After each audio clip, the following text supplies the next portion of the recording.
entonces, señores, a ir iniciando con el tema de fase B, el número 17 de la fase B, círculos dantescos 6, 7, 8 y 9. Les decía que la semana pasada iniciamos este tema de los círculos dantescos y hoy vamos a estar culminando este tema. Vimos la semana pasada los primeros 5 círculos, donde estábamos estudiando, digamos que esos yoes eh, que se van purgando, podríamos llamarlo de esa manera, en esas primeras subdivisiones de lo que es el infierno, ¿verdad? Veíamos también el hecho de que para qué existen estas dimensiones o estas infradimensiones o por qué. Así como existe lo superior, también existe lo inferior. En toda masa planetaria tiene dentro del epidermis del planeta, tiene sus propias infradimensiones y es por ahí, por esas infradimensiones, donde se da el proceso de limpieza de las chispas que han culminado un ciclo de 108 existencias, pero que no han hecho el trabajo de voluntariamente eliminar sus defectos psicológicos. Sabemos que en la rueda del samsara, pues nosotros vamos haciendo un proceso por los diferentes reinos de la naturaleza, adquiriendo experiencias mientras vamos creando esos defectos psicológicos, ¿verdad? De donde, en los cuales pues queda atrapada la esencia, que ahí atrapada va haciendo como un curso, va haciendo un proceso de aprendizaje.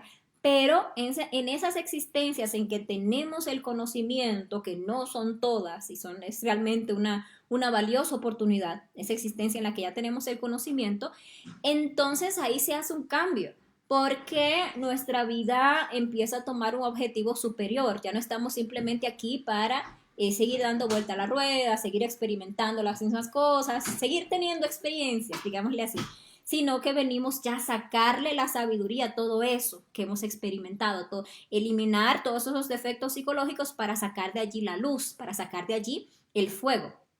Pero ¿qué pasa? Que la gran mayoría de las chispas, pues, reciben el conocimiento y no se deciden a trabajar sobre sí mismas, pasan de largo o empiezan ahí medio animadas a trabajar, pero luego terminan tirando la toalla y siguen girando en la rueda hasta que llegue ese punto en que en ese ciclo se agotan esas 108 existencias, porque ese es como un tope que se ha establecido en cada ciclo, un máximo de 108 existencias que nos da la oportunidad de llegar a un grado de perversidad y a un grado de madurez en el mal terrible. Ustedes pueden ver ahora mismo la gran mayoría de la humanidad en este ciclo actual se encuentra ya en sus últimas, 107, 108, eso es en que se encuentra la gran mayoría de la humanidad, y podemos ver cómo la humanidad se degenera exacerbadamente minuto a minuto. O sea, cada día aparecen cosas más perversas, más degeneradas, y peor aún, el yo se va volviendo cada vez más astuto, cada vez más inteligente y tiene la capacidad de normalizar aquello que es muy perverso. Se va a volar, cosas vemos que antes eran escandalosas, ahora son lo más normal. Así hemos llegado a esos niveles de degeneración. Imagínense usted o ustedes que no hubiera ese tope, que no hubiera un proceso en esta mecánica que le permitiera a esas chispas liberarse de ese ego. El mal pues abundaría, o sea, arroparía el universo, porque si se le deja al mal la rienda suelta de desarrollarse o evolucionar indefinidamente, ¿a dónde vamos a parar? Incluso una persona luego de que ha creado ya demasiados defectos psicológicos, esa carga de ego le puede más que cualquier impulso que su conciencia le pueda emanar para que haga un trabajo sobre sí mismo. Entonces, al final, este proceso de involución no es más que una ayuda, es una ayuda de si lo queremos y lo podemos ver así, de esta mecánica para liberarnos de todo ese ego en ese proceso, que obviamente es un proceso doloroso, que obviamente es un proceso bastante extenso, pero que también, como veíamos la semana pasada, no es eterno. En muchos contextos y religiones, etcétera, suele pintarse el infierno como algo eterno, como el sufrimiento sin fin, el lago de fuego y azufre por la eternidad. Y no, lo que sucede es, y hoy vamos a estar también tocando un poquito de eso, que es cuando se encuentra cualquiera, ¿verdad? En esos estados tan intensos de dolor, pues el tiempo se le hace increíblemente eterno. Una hora parece en siglos, un minuto parece una eternidad, porque en ese proceso de dolor es donde se rompe ese ego para que esa chispa salga liberada. Entonces todos estos defectos se van desintegrando aquí en las infradimensiones hasta que esa chispa sale limpia de todo ese proceso. Y vamos a estar pues viendo incluso hoy cuando se da eso de la liberación ya de la chispa totalmente limpia de las infradimensiones. La semana pasada, el martes pasado, estuvimos viendo el primer círculo, la esfera sumergida de la luna, donde están todos aquellos que no se habían bautizado, todos aquellos perezosos, ¿verdad? Que no hicieron un trabajo interior. Vimos el segundo círculo o esfera de Mercurio, donde encontrábamos a todos los fornicarios. Vimos el tercer círculo, la esfera sumergida de Venus, donde se encontraba lo que era el placer y el dolor, todos esos vicios, todas esas orgías, están allí, todos esos románticos, también todos esos poetas, todos los glotones, también los borrachos, todos los veíamos aquí en ese círculo de Venus. Veíamos luego el círculo cuarto, que era la esfera sumergida del Sol, donde allí veíamos los codiciosos, con dos aspectos muy marcados, que son por un lado los derrochadores y por otro lado los avaros. Entonces veíamos también allí cuáles eran los yoes que purgaban en esa parte, en ese círculo. Y luego veíamos el quinto círculo, o la esfera de Marte, donde encontrábamos allí a los iracundos y todos sus detalles. Veíamos algo interesante en esta conferencia, y era que digamos que en estos primeros círculos todavía el alma, llamémosle así, muchas veces ni se daba cuenta que estaba en el infierno. Nosotros realmente vivimos en el infierno porque estamos ya en un proceso involutivo, aunque todavía tenemos cuerpo físico humano y todavía podríamos salirnos de este infierno y hacer la autorrealización, pero no nos damos cuenta y nuestra mente nos encierra en muchos pequeños infiernos durante el día y nos acostumbramos al sufrimiento y nos acostumbramos al dolor y nos metemos en el infierno de la codicia cuando estamos ahí todo el tiempo ávidos de dinero, preocupados por el dinero, preocupados por el mañana o con tantos planes y proyectos y demás, y estamos ahí encerrados en ese infierno. Nos metemos en unas situaciones de ira y vivimos en un infierno. Incluso hay entornos en este mundo donde ciertos grupos de personas con un cierto nivel vibratorio tal viven situaciones de vida que son, uno mirándola de afuera de ese entorno dice, no, pero es que esa gente está viviendo ahí un infierno, eso es algo infernal. Pero es que hay niveles. La verdad es que si todos reflexionamos en lo que es nuestra vida sin despertar la conciencia, sin trabajar sobre sí mismo, no es más que un continuo martirio, no es más que eso, una rutina aburridora, un buscar unos placeres que luego nos llevan al dolor, y eso es, digamos, un pequeño infierno lo que cada uno está viviendo. Cuando nosotros pasamos a los procesos de involución con la conciencia dormida, que agotamos las 108 existencias como humanos, y ya empezamos a renacer, pero en cuerpos, por ejemplo, primeramente de animales involutivos, la chispa o alma ingresa en estas infradimensiones y empieza a vivir en esos ambientes, digámosle que así, infradimensionales, infernales realmente. Pero es como que usted nació de nuevo, inconsciente, y nació en un barrio bien feo, donde pasaban cosas bien depravadas, donde habían estas búsquedas imagínense ustedes que de repente se mueren inconscientes, nacen en un barrio donde está la droga, está la prostitución, por ejemplo, dependiendo del círculo, vamos a decir que sea en el de Venus, la droga, la prostitución, el alcohol y el ladrón y los indigentes y todos ustedes nacieron ahí en esos estados, en esa indigencia y todo lo demás. Nacieron en un infierno, pero se le hace normal, es como si es la vida, todo el mundo vive ahí, todo el mundo vive así, no siquiera se dan cuenta de que están en un infierno, simplemente esa es la vida inconsciente que están viviendo. Sin embargo, en ese proceso de dolor tan intenso que se puede llegar a experimentar, la conciencia tarde que temprano pues va pasando por un proceso de liberación. Entonces, así mismo es, mientras se va pasando por esos primeros procesos involutivos, la chispa todavía no cae en cuenta de su condición, de su estado, de hasta dónde llegó a bajar, de que ya se encuentra en las infradimensiones. Esa chispa está conectada, por ejemplo, a un perrito callejero y el perrito callejero no asume que es un perrito, todavía no, todavía está ahí como medio inconsciente. Ustedes ven cuántos perritos están ahí que se creen como si fueran personas, que tienen actitudes como tan humanas. Y usted dice, no, pero es que este se cree que es un humano, no es que literalmente él se cree que es un humano. Es que está pasando por un proceso, su esencia, su chispa, pero está dormido. Ya cuando se va avanzando en estos círculos, entonces es tan intenso ya lo que se experimenta, sobre todo cuando se llega a ese quinto círculo ya donde se enfrenta la ira con la ira, o sea, la ira con su otro polo, el miedo, y el miedo temiéndole a la ira y la ira corriéndole al miedo, eso ya es demasiado. Y la chispa empieza a darse cuenta de que eso no es normal, de que aquí hay un serio problema, de que estamos como en el infierno.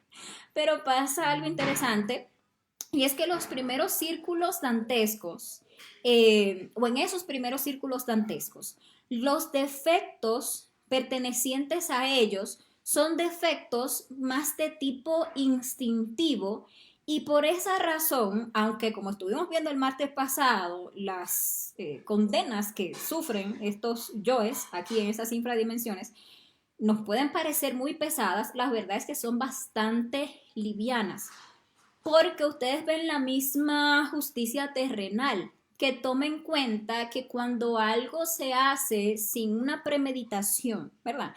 Que no haya participado ahí un dolo, una alevosía, esa parte intelectual que le puso la malicia a eso, que puso ese plan, es condenado con menos, digamos que rigor, que aquellos que actuaron, por ejemplo, de forma pasional o que instintivamente buscando defenderse, ¿verdad? Actuaron de alguna manera, etcétera, etcétera, pues les cobran un poquito más suave. Así mismo es aquí, porque como es arriba es abajo, es afuera, es adentro es afuera. Entonces estos primeros defectos así de tipo instintivo son los que encontramos en estos primeros círculos. Ustedes ven que la ira hasta es propia de un animal, la fornicación es propia de un animal, ese mismo querer acumular es propio de las bestias, de los animales, la pereza. Ustedes ven el animal pues ahí perezoso, echado, dado también a los placeres, etcétera. Entonces es muy instintivo todo esto. Ahora, en los círculos que vamos a estudiar el día de hoy, ya del sexto al noveno, la cosa se pone más pesada, porque estos defectos ya son de tipo intelectual. Ya para llevarlos a cabo hay que tener ese cerebro intelectual que fungió como el planeador, como el artífice de eso que se llevó a cabo, de ese error que nos llevó a cometer el yo psicológico. A nosotros cuando llegamos al reino humano se nos da un cerebro intelectual que se supone que deberíamos usar para juzgarnos a nosotros mismos, para doblegar ese instinto, para empezar a juzgarnos y eliminar esas formas negativas de ser. Pero lo que hacemos los humanos es más bien dejar que el instinto doblegue el intelecto y que, por ejemplo, ese intelecto se ponga al servicio del instinto. Entonces uno quiere sus placeres y uno quiere perseguir, digamos, esa fornicación, y con el intelecto uno la termina convirtiendo en violencia sexual. Y o uno quiere, por ejemplo, querer a alguien, uno con un supuesto amor. Y con esa mente dañada lo que uno termina es convirtiéndose en un tirano, sometiendo a la otra persona, así sucesivamente. Entonces los defectos que vamos a ver ahora, pues obviamente son de índole más pesado. Y todos esos defectos que a lo largo de nuestras existencias se alimentaron tanto, cometieron, nos llevaron a cometer tantos errores, pues ese es su fin. No tienen o los eliminaron voluntariamente o involuntariamente, van a terminar ahí en su propia ley, experimentando pues en sí mismo aquello que, o la consecuencia de aquello que le hicieron experimentar tantas veces a otros a lo largo de las manifestaciones que tuvieron en las distintas existencias. Entonces, bueno, hablemos de qué es lo que sucede en el sexto círculo dantesco, que también se le conoce como la esfera sumergida de Júpiter. Pues resulta que este círculo, ustedes pueden ver aquí, está sujeto a 3072 leyes. Recordemos que las leyes son condicionamientos. Las leyes son algo que nos someten. Cuando hablamos de las infradimensiones, mientras a más leyes nosotros estamos sometidos, pues menor es nuestra capacidad de movimiento, mayor es la materialidad a la que estamos sometidos y por lo tanto mayor es el dolor al que estamos sometidos. Ustedes ven que y lo veíamos en la conferencia 15, la de el rayo de la creación, que el conocimiento a lo que nos lleva es a ir liberándonos de estas 48 leyes que nos rigen ahora hasta que lleguemos a liberarnos hasta de las 3 leyes y llegar a ser regidos por la única ley que es la ley del amor. Sin embargo, cuando estamos de forma invertida, bajando en estas infradimensiones, pues el número de leyes se va multiplicando de una forma espantosa y ya a estas alturas, pues nos encontramos a 3072 leyes. Ya en ese nivel, lo que es el tiempo, cómo se experimenta, ¿verdad? Porque el tiempo es relativo. Entonces, cómo se experimenta en esas infradimensiones, es como si fuera terriblemente lento. Ahí un minuto parece como un siglo. La vida se le torna a esas criaturas tediosa, insoportable. Por eso quienes han tenido alguna oportunidad de viajar, de poder ver en vida lo que sucede en esas infradimensiones, que se puede, porque un desdoblamiento astral consciente, si tenemos los méritos, nos podrían permitir experimentar eso para que nos sirva digámosle que de comprobación de esto que estamos haciendo aquí, o para tener una fe consciente de lo que estamos hablando aquí. Ven y dicen, no, pero es que eso es algo horrible, porque ahí el sufrimiento es eterno. Eso es una cosa, pero como les decía, no es que es eterno, es que es demasiado insoportable, hasta tal punto de que todo se ralentiza de una manera espantosa. Ahora, ¿a quiénes vamos a encontrar en este círculo? Pues a todos los ateos, a todos los materialistas y en general, ¿verdad? A todos aquellos que se hacen enemigos de Dios. Allí también se encuentran los blasfemos, aquellos que odian todo lo que tenga que ver con divinidad, aquellas personas que se dedican en su vida a ser escépticas, que aún, no sé, hasta siendo tan evidente que hay fuerzas superiores que manejan este universo y que hay fuerzas divinales que actúan y que rigen, pues se cierran, se vuelven, sí, así mismo se cuadriculan, se vuelven escépticos materialistas. Yo solamente creo en lo que yo pueda ver o lo que yo pueda experimentar con estos 5 sentidos físicos. Cualquier cosa que tú me puedas hablar de espiritualidad, o que tú me puedas hablar de un desdoblamiento astral, o que tú me puedas hablar de unas iniciaciones o lo que sea, eso son cosas de la mente. Eso, hasta ahí llega el escepticismo, a decir que no, que nada que tenga, eso de Dios no existe, es una invención del hombre, etcétera, etcétera. Entonces aquí vamos a encontrar a todos estos ateos, que aquí en estas infradimensiones se encuentran, decía el maestro Dante Alighieri, que tuvo la oportunidad de ver, de bajar astralmente y mirar cada uno de estos círculos, hablaba de que se encontraban como encerrados de cabeza en unos sepulcros. Entonces, esos sepulcros, ¿qué es lo que representan? Pues todas esas limitaciones en las que ellos mismos se metieron en vida. Ahí sus propios odios en torno a la divinidad y su escepticismo por estar encerrado en sus conceptos, así se les encontraba en esos círculos. Allí también que se encuentra mucho, pues siendo esta la esfera sumergida de Júpiter, si lo vemos en contraposición, Júpiter es el planeta más grande del sistema solar, se dice que es el padre de todos los planetas, es el que cuida incluso a todos los planetas, porque asteroides o lo que sea que anden por ahí circulando, usualmente Júpiter se interpone y protege a los planetas pequeños del sistema solar. Entonces Júpiter también se le reconoce así como el generoso, el altruista, el dadivoso del sistema solar. Entonces, en contraposición a eso, aquí nosotros encontramos todo lo que es el egoísmo y encontramos lo que es la tiranía. Si Júpiter representa lo que es el amor, que incluso es muy interesante ver que a nivel de nuestros centros, que también pues llevan el nombre de estos planetas, Júpiter se encuentra a esta altura. Aquí es donde está el amor, aquí es donde está la capacidad de autoobservación también. Y en contraposición del amor, lo que encontramos es entonces la tiranía. Y aquí vamos a encontrar esos grandes tiranos que han existido, pero también esos pequeños tiranos que somos todos nosotros y que son todos nuestros yoes. Así a nivel grande ustedes pueden encontrar esos grandes dictadores, esos grandes jerarcas que teniendo un poder abusaron de ese poder, dañando a otros. Entonces, realmente nuestro yo tirano se manifiesta ampliamente es cuando nosotros nos vemos en alguna posición de poder o cuando tenemos a alguien por debajo de nosotros.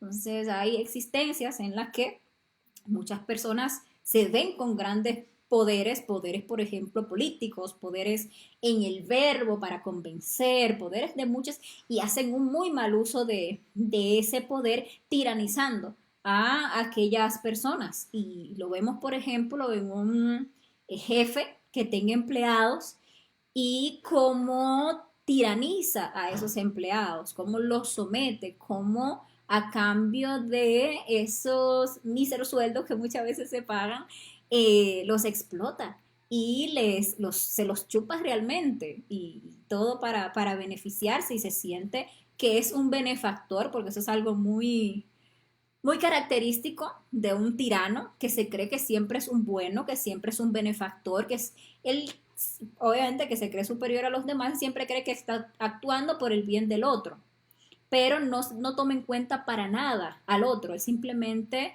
se encierra en su razón. Entonces yo sé lo que es bueno para ti. Y yo te estoy dando, por ejemplo, en el caso del jefe, yo te estoy dando ese sueldo, yo estoy dando de qué vivir, lo menos que tú puedes hacer por mí es esto o aquello, y así lo someten a jornadas extenuantes de trabajo y se chupan a esos empleados, le succionan la vida a cambio de el dinero y todo lo que estén haciendo en torno a eso. Podemos ver ya el yo tirano en aspectos todavía más pequeños, digámosle así, como a los que nos toca ser padres de familia. Y que a veces sometemos a nuestros hijos y los tiranizamos de muchas maneras, creyendo casi siempre, o sea, siempre, el tirano siempre se cree que está actuando por su bien y por tu bien es que yo te someto y por tu bien es que yo te golpeo y por tu bien es que yo te hablo como te hablo y por tu bien es que yo no te dejo esto o aquello y todo, como tenemos ese poder y la pobre criatura no es como que pueda objetar mucho, entonces el yo tirano disfrazado de amor, disfrazado de buenas intenciones, hace muchísimas veces muchos daños a esos padres de familia que muchas veces sí dañan y privan a sus hijos de muchas cosas, pero que sin embargo se creen muy virtuosos, se creen muy justos, se creen muy bondadosos o profundamente religiosos. Entonces vemos estos padres que tienen alguna religión y quieren a palos o a correa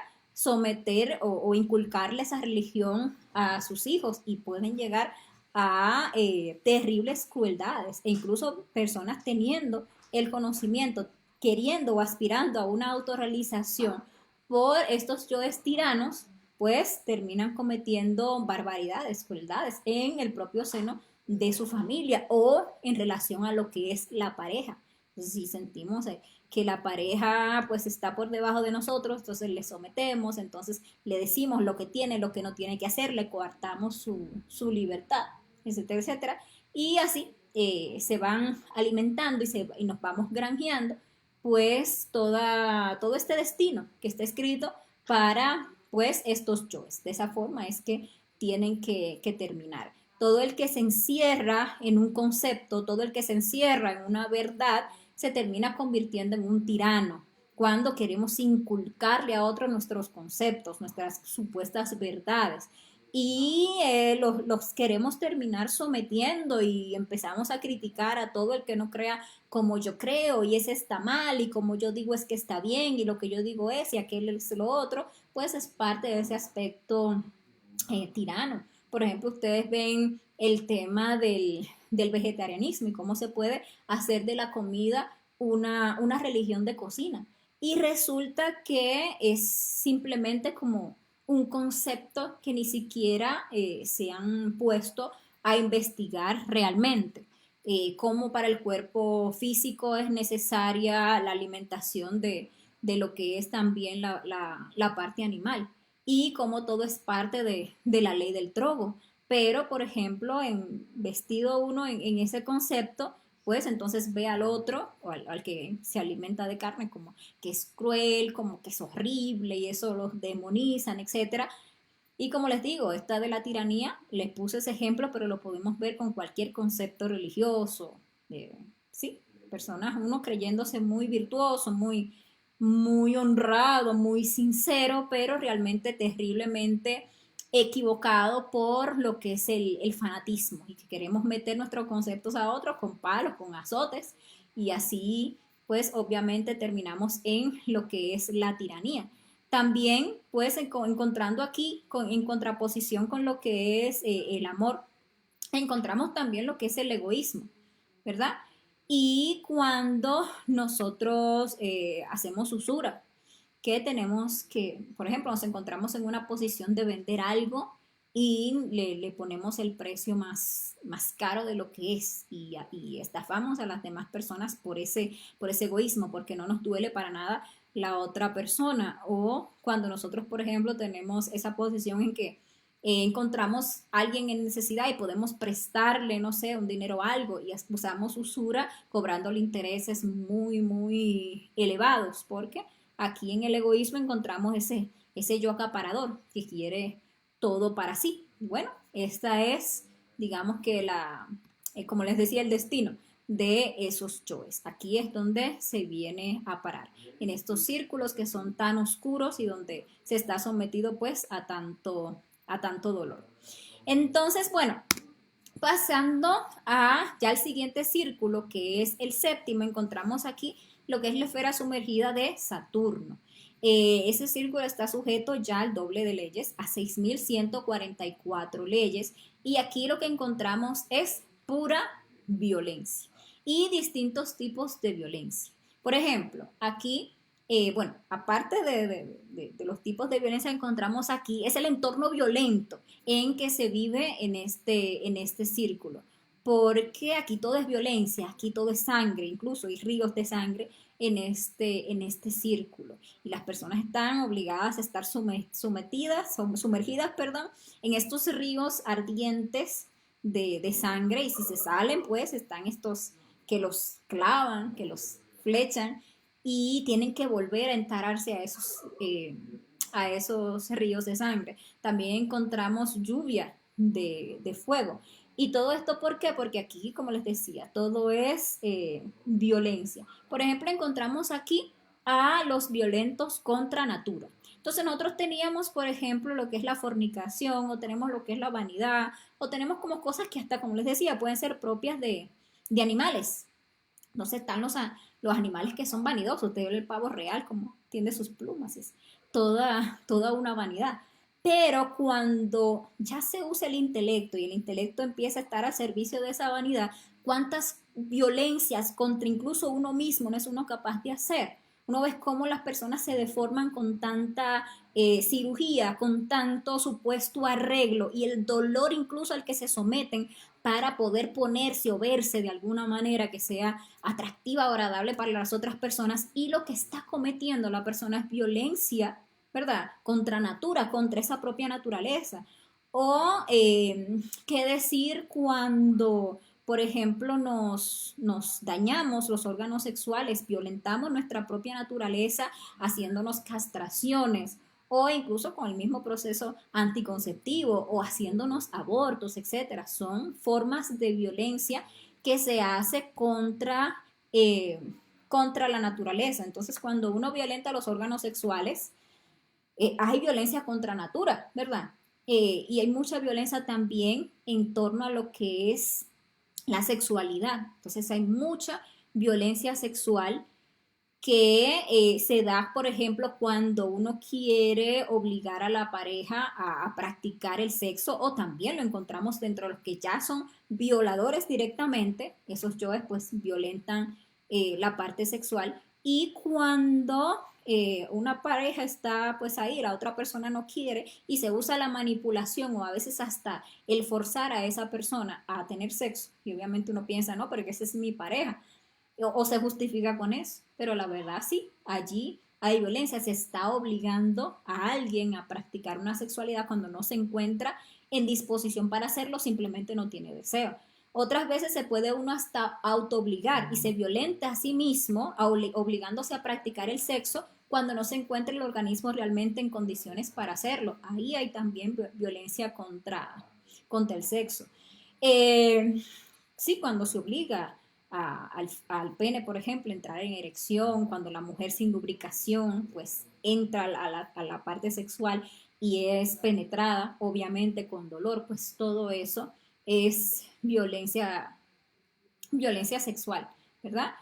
E incluso hasta con el pretexto de practicar el suprasexo, incluso aún con las mejores intenciones de practicar el suprasexo para autorrealizarse, si uno se autoobliga a practicar el sexo o obliga a la pareja, pues está violentando la parte sexual. Sin embargo, hay muchísima violencia sexual que es a lo largo de nuestras múltiples existencias hemos practicado. Por ejemplo, lo que es la masturbación es una terrible violencia sexual y una terrible violencia contra nuestro propio cuerpo y nuestro aparato sexual. Si ustedes reflexionan en lo que es el yo masturbador, se van a dar cuenta que es una terrible, eh, terrible violencia contra el mismo aparato y contra la misma energía.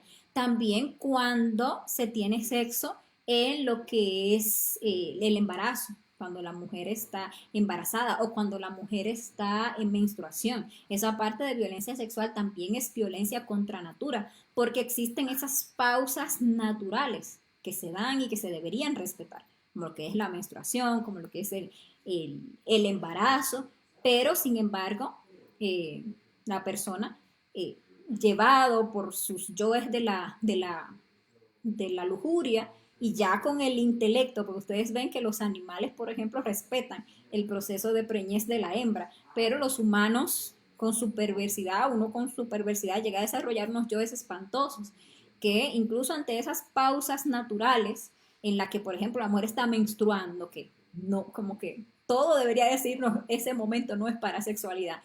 Llevados de la lujuria hasta hacemos de eso un fetiche. Y ya ustedes ven la clase de violencia, o estando la mujer gestando una criatura en su interior y se va y se practique sexo. O, por ejemplo, hay violencia sexual y también violencia contra natura cuando se practica el sexo más de 2 veces al día. De por sí la fornicación es violencia sexual. Uno se violenta a sí mismo, violenta su aparato sexual, violenta su energía cuando uno fornica. Entonces se ponen a estudiar ese yo fornicario y ese yo de la eyaculación y el orgasmo, y ustedes se van a dar cuenta que en ese momento, previo a la expulsión de la energía, hay una serie de contracciones y de tensiones que vistas en detalle son puro dolor, y que en el momento en el que se da ese movimiento de expulsión de la energía, que hace ese movimiento peristáltico, eso es pura violencia contra el aparato, se daña terriblemente y por eso es que llegamos a esos estados tan lamentables de debilidad sexual, de impotencia, de eyaculación precoz, porque cada vez que estamos expulsando la energía, estamos violentando ese aparato, se nos daña. Y después estamos impotentes y ahí queriendo tomarnos que las pastillitas, que el no sé qué, porque ya no nos sirve bien o con un tema de eyaculación precoz. Y bueno, eso es causa de esa violencia que hemos cometido contra nuestro aparato cada vez que hemos fornicado la energía. Pero pónganle ustedes a una persona que ya quiera dejar de fornicar. pero que no mate su lujuria y que entonces quiera practicar magia sexual más de una vez al día, porque esa práctica que se hizo anoche no me fue suficiente, porque yo siento como que quedé como con mucha energía y en lugar de ponerse a sublimar, por ejemplo, si en serio quedó con alguna energía ahí, quiere hacer que la pareja, pues, con la pareja practicar una segunda vez en ese día, sin esperar esa pausa magnética que da entre 20 a 24 horas que deberíamos esperar entre una práctica y otra. Entonces, violentamos el aparato sexual y violentamos la energía, porque las glándulas sexuales trabajan alternadamente, una por noche, y hay que esperar un proceso mínimo de 20 a 24 horas para que entre a trabajar, funcionar normalmente la otra. Cuando uno, con cualquier excusa que tenga, va y practica sexo más de una vez al día, pues está cometiendo violencia. Hay violencia sexual y violencia contra natura en lo que es el tema del homosexualismo y el lesbianismo. Obviamente, y vinimos como hembras y como varones para colaborarnos. Incluso están las formas de los aparatos sexuales que son para colaborarse en un trabajo sexual superior. Pero con este intelecto, porque les digo que son intelectuales, hemos animalizado muchas cosas y la hemos traído a la parte humana, como si eso fuera algo superior. Y decimos, no, pero ¿qué es animal? Eso es normal porque los animales también practican sexo homosexual, o sea que eso está en la naturaleza. Pero ¿en cuál naturaleza? En la naturaleza animal, en la naturaleza inferior. Venimos aquí a convertirnos en hombres, no a seguir el camino del animal ni seguir justificando cosas animales. Entonces nos despolarizamos por la misma fornicación, por la misma degeneración sexual, hasta que llegamos al punto de que solamente sentimos atracción sexual con algo que sea violento. Y eso del homosexualismo y el lesbianismo, pues es pura violencia. Pero no solamente en el fornicario y redento, digamos, que está todo el tiempo botando su energía, se manifiesta la violencia contra el sexo, sino también en el otro polo, en ese aspecto de el odio hacia el sexo o aquellas personas que desarrollan lo que es el celibato. Ahí usted puede encontrar los monjes, las monjas, que si el, ¿cómo se llama? El padre, que si el tal, que se autoconvencen de que a través del rechazo al sexo o negarse a algo tan que es una necesidad fisiológica y biológica del ser humano, que es el sexo, entonces creer buscar a Dios fuera del sexo, cuando la realidad es que donde se encuentra Dios latente es en el sexo, porque Dios es creador y nuestra parte creadora está allá en nuestra energía creadora sexual. Entonces cuando se toman ese camino del celibato, se termina hasta odiando al sexo, porque se le ve ya como algo puramente diabólico y se cree que lo superior es alejarse del sexo. Y entonces de esa forma se violentan a sí mismos y violentan lo que es el sexo y su propia naturaleza. ¿Ok? Entonces, ¿qué más violencia podemos encontrar aquí sexual y contra natura? Pues, bueno, les decía, los abortos y tomarse así un abortivo para asesinar a esa criatura o incluso cuando se asesina a una criatura ya recién nacida, pues ahí obviamente que hay violencia. Aquellos que pueden dañar sexualmente a un niño también lo encontramos por aquí en esta zona. Cuando se llega al punto, por ejemplo, de la zoofilia, es decir, ese llegar a tener sexo con animales, también lo vemos aquí en la violencia sexual y en la violencia también contra el arte, porque recordemos que el arte es el sexo y el sexo tiene aspectos muy superiores, pero nosotros podemos llevar el sexo a niveles muy bajos y tan bestiales como llegar a tener, por ejemplo, sexo con animales. O también dañamos la naturaleza cuando muchas veces tomamos a esos animales y los queremos hacer tener como unas cópulas artificiosas y armar estas especies de animales que no son naturales, sino que los hombres con nuestra inteligencia empezamos a mezclar una raza con la otra y una especie con otra especie para hacer cosas extrañas y nos creemos muy inteligentes por eso, cuando la verdad es que estamos dañando la naturaleza y eso tiene sus consecuencias. También adulteramos no solamente los animales, sino también las plantas, o sea, los vegetales, las frutas. Hacemos estos famosos injertos, le quitamos lo real que tiene una planta. Ven ustedes que salen, ya llegan a salir hasta frutas y cosas que ni semilla tienen, de tan adulteradas que están y que realmente ya no aportan algo productivo a lo que es el cuerpo. Pero con nuestra sabiondez nosotros llegamos a hacer esos daños a lo que es el ecosistema.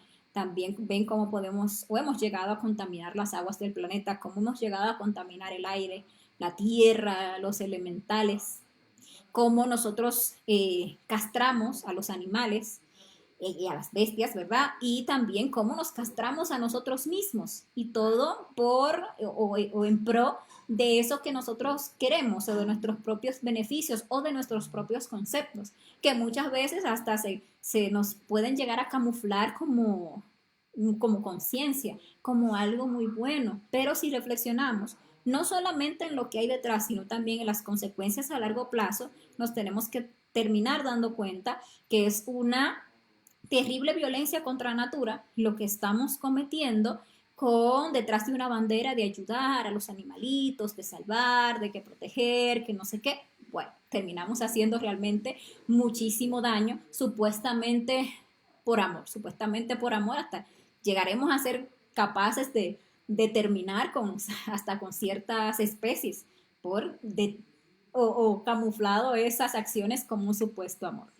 Entonces, bueno, tipos de violencia también que encontramos aquí, la violencia contra Dios. Entonces, ¿cómo nos violentamos nosotros contra Dios, contra nuestro ser, ¿verdad? Que sabemos que es Dios en nosotros.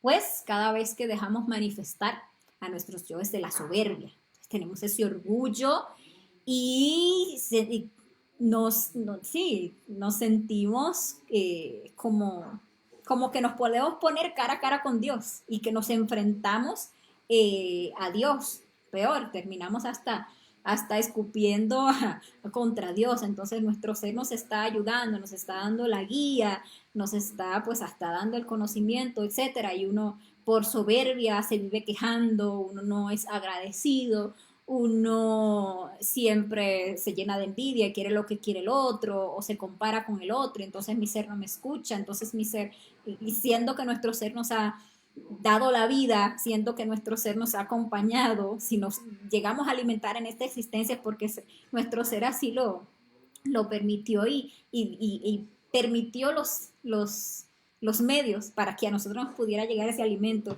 ese abrigo, lo que sea que hubiésemos necesitado en nuestra vida. Y las cosas que nos pasaron, pues digámosle que malas en nuestra vida, entonces si queremos culpar a Dios de esas cosas y jamás culpamos a nuestros defectos psicológicos o al karma que estos nos generaron. Entonces, debido a esa violencia, pues llegamos a creer que podemos existir sin la misericordia divina. Y la verdad no es así. Y ustedes ven, por ejemplo, estos aquí que en este círculo están debajo de una lluvia de fuego. Realmente eso no es más que una representación digámosle, una consecuencia, pero que es todo como muy filosófico de cómo en vida escupimos contra la divinidad, ¿verdad? Asimismo, luego, toda esa lluvia de fuego representa como todos esos escupitajos que tiramos contra la divinidad. Cuando una persona tuvo la oportunidad de recibir un conocimiento esotérico y lo usó para dañar a otros, ¿verdad? Para dañar el camino espiritual de otro, por ejemplo, una persona que desarrolló el fanatismo, la mitomanía, pues también llevó a cabo lo que es violencia contra Dios. Y aquí encontramos en este círculo también aquellos que cometieron violencia, o sea, aquellos yoes nuestros, pues recuerden que son nuestros yoes los que van a estar purgando allá, que cometieron violencia contra sí mismos, por ejemplo, en el aspecto de dañarse el cuerpo físico. Entonces, por ejemplo, hace poco estuvimos viendo una reflexión sobre el yo de los tatuajes y por ahí entra este yo de los piercings y qué tal. y nos violentamos este cuerpo físico, lo rayamos, lo sometemos a unos terribles dolores, los sometemos también a unas dietas que son realmente terribles y flagelamos nuestro cuerpo físico detrás de una supuesta belleza.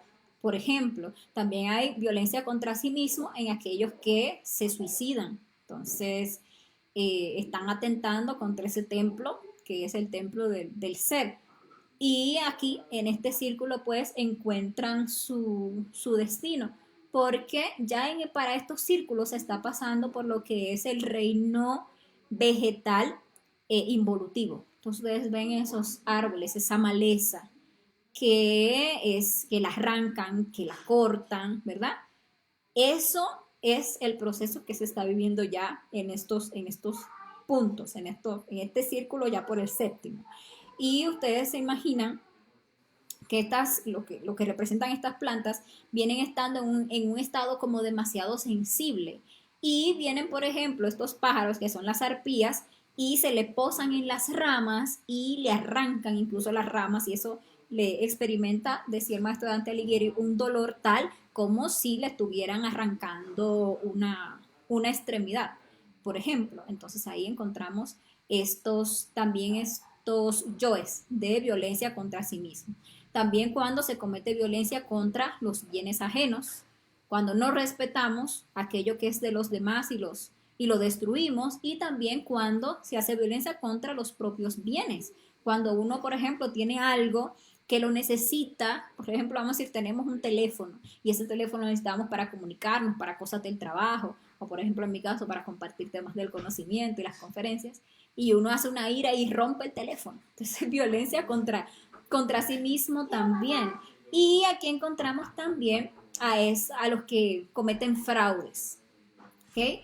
Y fraudes de muchos tipos, porque por ejemplo un hombre promete a una mujer matrimonio y no cumple su palabra, deja a la pobre mujer por ahí ilusionada y está ahí cometiendo fraude. O la mujer que por ejemplo le da su palabra al hombre y luego va y se enamora de otro y lo deja plantado en el altar, pues ahí digámosle que se comete fraude. O por ejemplo el caso del padre de familia que le promete a un hijo que le va a llevar a tal lugar o que le va a hacer tal o cual regalo o tal o cual ayuda y después no cumple su promesa. En esas pequeñas cosas pues también hay fraude. O en cuando uno tomó prestado algo y no lo devolvió. Uno toma, por ejemplo, prestado un dinero y no lo devuelve porque no, esa persona igual no lo necesita o cosas así. Y realmente lo que uno está cometiendo allí es fraude. Y son defectos pesados porque conllevan intelecto. Uno se justifica para caer en esos actos de mala voluntad. Por ejemplo, ustedes ven estos juegos de azar o estos vendedores de lotería. Ahí van la gente convencidas de que pueden ganar y muchas veces son fraudes. Y ahí cuánta gente no pierde su dinero y termina sintiéndose defraudado. Pues la verdad es que todo eso se paga.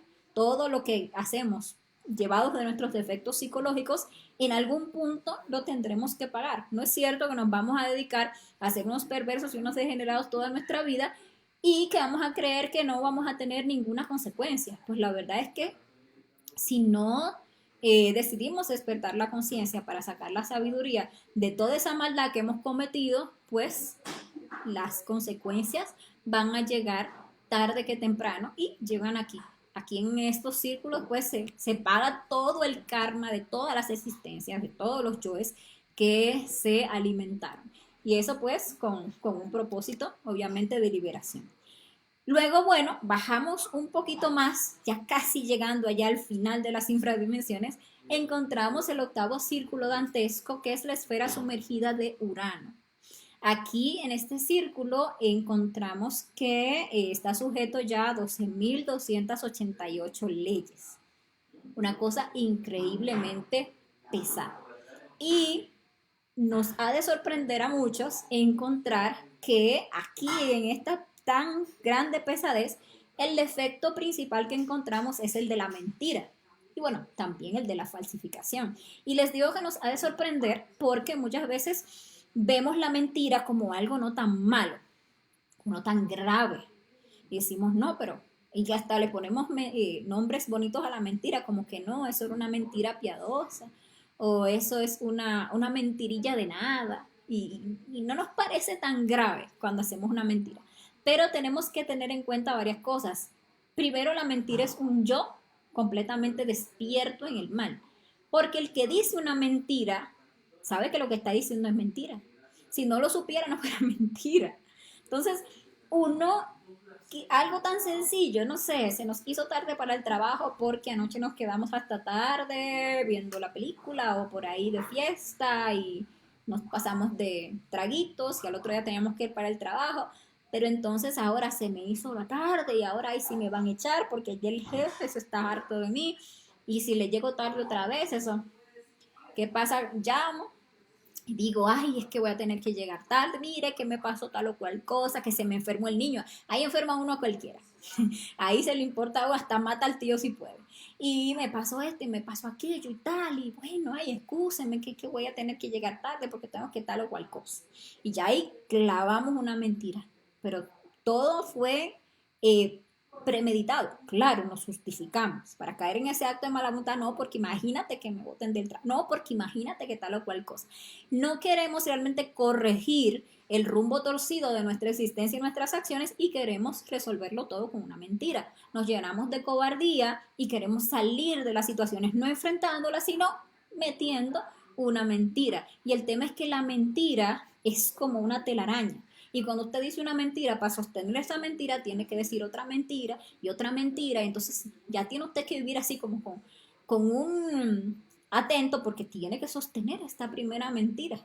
Y eso es muy duro, porque entonces es como si usted mismo se enrede y se atrapa en una telaraña de la que ya no puede salir. Entonces aquí encontramos pues a todos los mentirosos y también encontramos a los falsificadores, porque son pues todos los que atentan contra lo que es el Padre, que es la verdad, ¿verdad? Aquí encontramos también dentro de la mentira aquellas personas que falsean lo real, que falsean el conocimiento. Entonces una persona recibe las herramientas para buscar y encontrar lo que es la verdad, para comprobar. Encuentra, por ejemplo, las herramientas para volverse un tántrico blanco y aprende las herramientas del suprasexo, pero la persona decide, por no renunciar a sus yoes y también por no renunciar a su intelecto que es tan creativo, torcer el conocimiento, ¿verdad? Voltear el conocimiento y entonces nos dedicamos y nos terminamos convirtiendo en magos negros porque empezamos entonces a practicar y a enseñar lo que es tantrismo negro y empezamos a despertar a los yoes en el mal porque no queriendo abandonar la fornicación, sí queremos hacer como que cosas mágicas, como que cosas trascendentales porque ya conocemos el poder de esa energía. Entonces esto nos lleva a estos niveles, a estos niveles. En torno a lo que es la falsificación, hay muchas cosas que se llegan a falsificar, que es si la falsificación de monedas, que es si las personas que suplantan la identidad de alguna persona,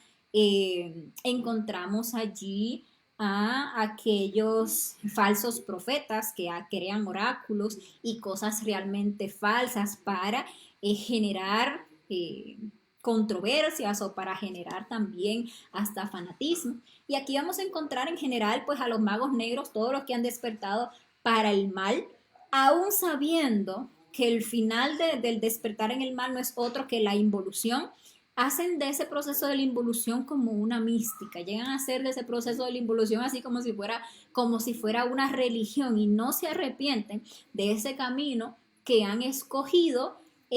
¿Por qué eso? Porque lo han hecho una mística. Personas que hemos dicho siempre que el conocimiento define, ángel o demonio. Luego de que una persona tiene el conocimiento y empieza a trabajar sobre sí mismo, queda definido. Si la persona ya teniendo conocimiento y mientras más comprobaciones y mientras más avance tenga más serio, decide dejar el conocimiento, se va a dar cuenta que ya su psicología no está en el mismo nivel. Hay muchísimos yoes que se habían trabajado, muchísimos yoes que se habían eliminado, muchísimos yoes de los cuales se había rescatado una conciencia. Entonces, cuando una persona que ya tiene un nivel de trabajo sobre sí misma, que ya ha trabajado sus defectos, algunos defectos psicológicos según sea el nivel que tenga, regresa a la fornicación, ¿qué sucede? Que vuelve a revivir esos defectos, pero esos defectos no se van a revivir como estaban antes, tal vez en un estado de inocencia, sino que ahora van a venir y van a atrapar una conciencia que ya estaba despierta. O sea, antes habían atrapado una conciencia inocente, pero ahora van a atrapar una conciencia que ya estaba despierta. Por lo tanto, son yoes que van a haber despertado en el mal y por lo tanto nos van a llevar a convertirnos pues en terribles magos negros que van a terminar, como ustedes pueden ver, ya aquí en este círculo. Este círculo es sumamente pesado, muy pesado. En este círculo ya las personas están pasando por lo que es el proceso de mineralización. O sea, estamos pasando para el reino mineral involutivo. Y ustedes ven cómo están los minerales. Los minerales son inertes. Los minerales son completamente rígidos. No son como una planta que todavía puede disfrutar, no sé, de un cierto movimiento o algún tipo de libertad. O como un animal que tiene ya más libertad. Aquí ya estamos hablando de un mineral. Y a diferencia de los reinos evolutivos, mineral, vegetal y animal, donde la chispa está libre, moviéndose en la cuarta dimensión, por ejemplo, y su cordón de plata conectado a ese mineral, aquí en la parte involutiva ya estamos sometidos a esas leyes, estamos sometidos a esa rigidez, digámosle así. Y así como cuando el ego ya es tan oprimido, es donde se empieza a dar ya el proceso de destrucción de lo que es todo el ego. Aquí se dice que en este círculo los condenados son devorados por una, como ustedes ven aquí más o menos una representación, por una enorme serpiente pitión. Y esa serpiente pitión es el aspecto negativo de la Madre Divina, que está representado, por ejemplo, por la serpiente real o la serpiente cobra. O sea que aquí van siendo devorados todos esos defectos, ya pasando por sus últimos procesos en este reino mineral. ¿Para qué? Para que esos defectos empiecen a ser completamente destruidos, o sea, completamente desintegrados. Porque el ego siempre debe ser destruido. Debe ser disuelto, cueste lo que cueste. Y va a ser disuelto con nuestra voluntad o contra ella. Esa es la función de esa parte del ser que es nuestra Madre Divina. Eliminar esos defectos psicológicos. Nuestra Madre, como puro amor, pues espera pacientemente a que nosotros observemos y comprendamos el defecto para entonces eliminarlos y que podamos recibir la sabiduría y el amor que tenían atrapada. Pero cuando nosotros no quisimos hacer lo que debíamos hacer y entramos en el proceso de la involución, es también nuestra amorosa Madre Divina, ya aquí representada en su aspecto negativo, la que lamentablemente con dolor debe desintegrar ya completamente sus defectos para liberarnos. Es decir, que la serpiente debe siempre tragarnos, ya sea victoriosos o fracasados. Si nosotros hacemos el proceso de levantarnos, nosotros vamos a ser tragados por la serpiente, que eso lo vamos a ver en una conferencia de fase B, pero es un proceso de victoria, donde la serpiente nos traga y nos entrega todos sus poderes. Aquí es todo lo opuesto, aquí la serpiente nos traga o traga todos esos yoes ya para que sean desintegrados y terminemos pues ese proceso fracasados, sin haber logrado pues el objetivo. Y bueno, ya pasando al noveno círculo, que es el último, pues encontramos la esfera sumergida de Neptuno. Esta esfera está sujeta allá el mayor número de leyes, que son 24.576.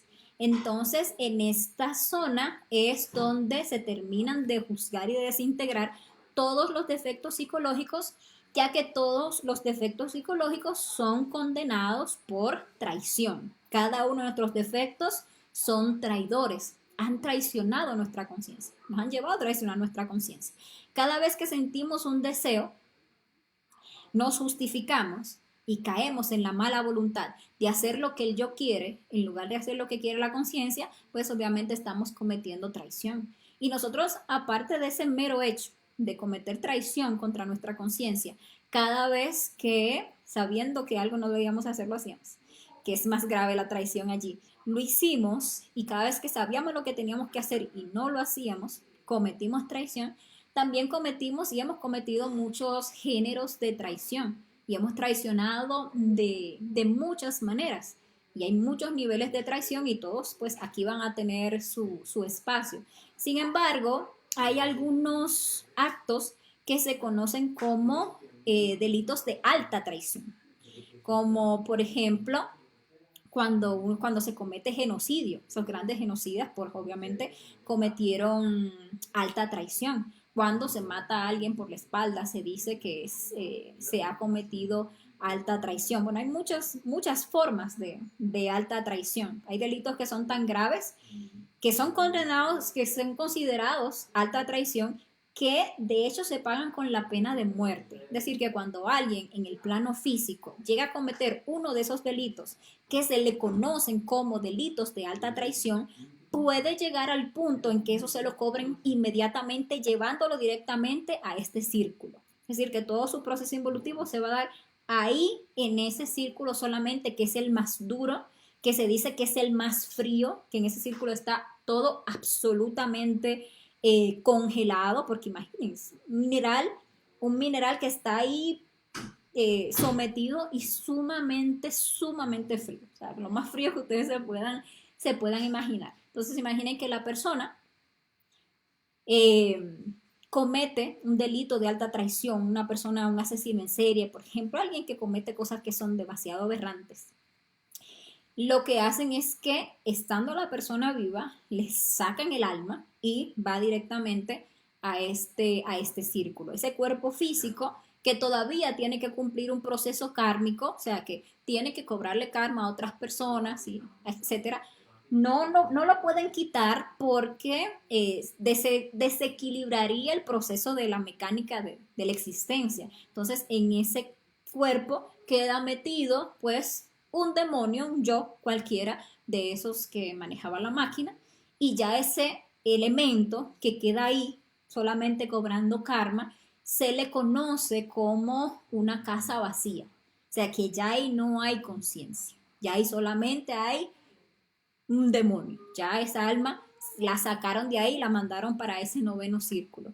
Y realmente se dice que hay muchísimas casas vacías, que muchas personas de las que habitan en el mundo ya son muertos vivientes, cuerpos que están pues ya sin alma, y sus verdaderos propietarios están pues ahí clavados en los mundos infiernos porque fueron condenados a lo que se le conoce como la pena de muerte. Y este noveno círculo pues es ya como el último en las infradimensiones, se le conoce como el pozo del universo o el centro de gravedad planetaria. Y las personas que hacen un trabajo de segunda montaña, que ya desarrollan el Cristo, pues ese Cristo debe bajar a estas infradimensiones, hacer un trabajo titánico de eliminar los yoes que se encuentran allí, en esas infradimensiones. Es decir, que alguien que se quiere levantar le va a tocar bajar a estas infradimensiones, le va a tocar bajar a la novena esfera. Pero quienes no están trabajando sobre sí mismos, pues salen aquí o llegan aquí de forma inconsciente para ser liberados. Luego de que terminan de pasar por este noveno círculo, o sea, que son condenados por traición y que son ya el ego desintegrado en su totalidad, entonces ya esa alma limpia, sin ningún ego, es liberada del abismo, ¿sale? Como pónganle ustedes que las infradimensiones son como un embudito que se va achicando cada vez más. Allí debajo hay como un circulito, un agujerito que está pues custodiado por esta entidad que se le conoce como el Lucifer del planeta. Entonces todos tenemos nuestro Lucifer interior, pero este sería como el Lucifer del planeta. Entonces es la entidad que está regulando esta parte ya de la salida. Es el último que se va a tragar eso y lo va ya esa chispa va a salir completamente libre de ahí, limpia. Cuando esa chispa ya muere totalmente, ¿verdad? Todo ese ego, perdón, y se exhala como ese último aliento en esa región, entonces lo que es la esencia, lo que es lo real, ¿verdad? La parte de alma, queda libre y queda sin ningún ego, porque todo ahí queda reducido ya a polvareda cósmica, como dicen los maestros. Y una vez que esa esencia se libera, entonces asume como una figura infantil, una cosa así llena de belleza. Y en ese momento los devas de la naturaleza, cuando esa chispa sale, la revisan por todos lados para ver que no tenga realmente ningún ego por ningún lado. Y una vez que ya la revisan, pues le conceden lo que se llama la boleta de libertad. Ya, ahí tienes tu boleta que te da la libertad y le dan al alma la liberación. Y ya cuando la criatura se encuentra libre sobre la epidermis del planeta, entonces va a iniciar una nueva evolución. Entonces entra nuevamente al reino mineral a darle otra vuelta en la rueda del samsara. Recuerden que tenemos derecho a 3000.